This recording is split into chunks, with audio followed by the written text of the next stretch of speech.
So The Dangers in My Heart is certainly not an anime I figured I'd be liking so much, especially after the first 2 episodes, because I was really not messing with it at all. I was just like, bro, this MC is super cringy. He is actually such an awkward little weirdo. And I'm like, yeah, I definitely cannot see myself watching this. And I just started actually watching it about a week ago. I caught up to episode 6 and now I just watched episode 7. Man, am I glad that I did not give up on this. This is one of the few anime where I'm like, okay, you know what? I didn't give up on it and I'm actually super in love with this series now. And if I didn't watch it, I honestly was going to be missing out on peak fiction. I mean, for God's sake, literally within like what, the first 5 minutes of the anime, we see Ichikawa, the main character, saying, the person I really want to kill the most is Yamada, the most popular girl in school. And I'm just like, bro, like, what?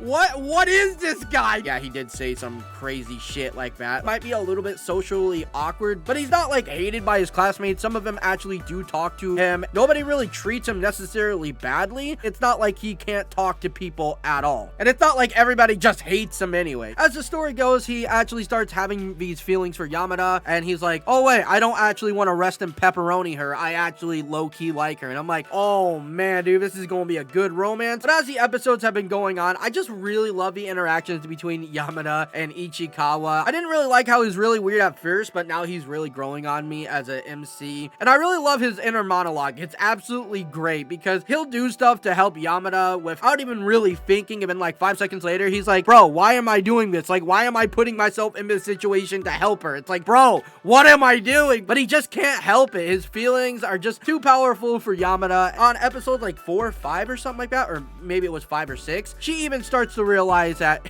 man, she actually does like Ichikawa. And man, I am rooting for this ship so much. I really hope there's no BS that comes later in the series, like some love triangle stupid crap. I feel like with this kind of anime and story, they're not gonna throw us a curveball like that. I really hope they don't, at least. And Ichikawa's awkwardness actually works in his favor, honestly, because Yamada low-key be vibing with that. She actually is super cool with him and honestly goes out of her way a lot of times to try to be next to him or try to talk to him. The man is like, oh my god, you can't be talking to me too much. Nah, you can't be hanging around me because I don't want your reputation to go down. I'm not really that popular. I'm not really that cool, and you're like the most popular girl in the school, or at least their class. But I don't think necessarily anybody sees him in that terrible of a way. He's just really down and hard on himself a lot. The dude needs to give himself a little bit more credit because he's actually like, you know, a good person. Besides that little weird crap in episode 1, Yamada obviously sees that in him. Yeah, you know, she thinks it's pretty funny how weird he is at times, but you know, she sees that he's actually a good dude.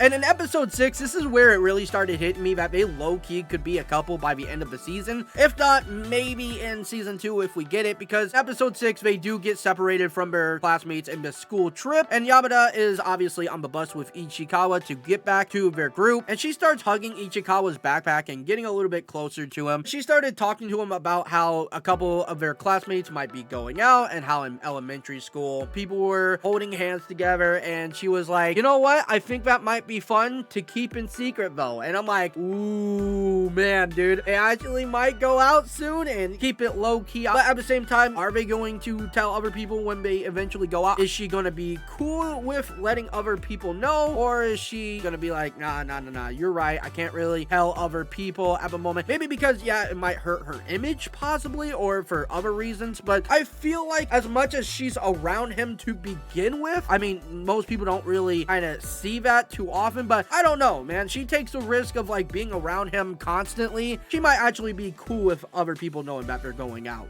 And in episode 7, oh boy, bro, I thought Ichikawa was down bad, which he certainly is, but Yamada low-key be kind of down bad too, because in episode 7, they were running around the track for gym, and Yamada sees Ichikawa and starts running at his pace because she likes him, obviously, and wants to spend more time with him. And at the very end of the run, they accidentally switch sweatshirts throughout a bit of the day. And Ichikawa is the first to realize, at least I'm pretty sure he was the one who realized it first, because Yamada didn't really say anything or freaked out at all. But Ichikawa was certainly freaking out during that whole time because he's like, oh god, Yamada took my sweatshirt and now people might see it and start questioning her. It's like, oh god, we gotta change right away. No one did see that, but I'm kind of questioning how, because they they have their names right at the front of their freaking sweatshirts. Like, it's very big and plain to see, but, you know, it's anime, so, you know, obviously it's gonna work out like that. But anyway, when they go to the nurse's office to change, Yamada actually, when she takes off his sweatshirt, smells it. Yeah, she smells it. I'm like, oh my god, she down bad as well, man. Ichikawa ain't the only mother trucker in this relationship, or, well, they're not fully in a relationship yet, who,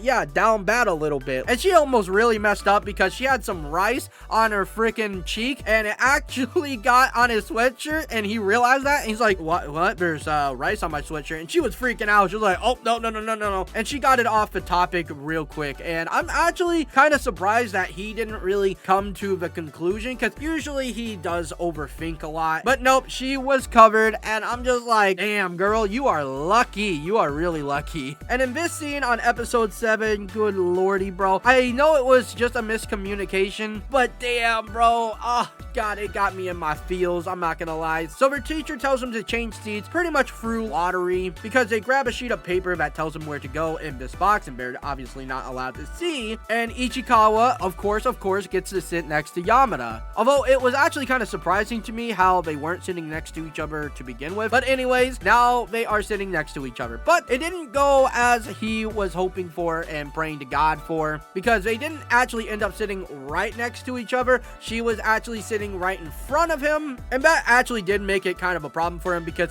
well, she is tall as hell, and Ichikawa, I'm pretty sure, might be really short. So they definitely got the short guy, tall girl dynamic going on. He can't see the board at all, and that's obviously a dilemma for him. So he starts like moving around to try to get a better view, leans his head onto Hina, I believe her name is, which is another one of their classmates, and Yamada actually sees that, and she starts pouting. She is like, bro, I am not cool with that at all. And yeah, she's a little bit salty. But then Ichikawa tries to explain it to Yamada, and the dude literally tells her that during class, all I see is you. And you see her face starts lighting up, and she is literally speechless. Oh my lord. And I'm just like, oh dude, this is not what he meant, but like, oh god, it's so good for the feels. Sadly, he actually does clear it up with her, but I was just like, oh my lord, she is just 100% like, what?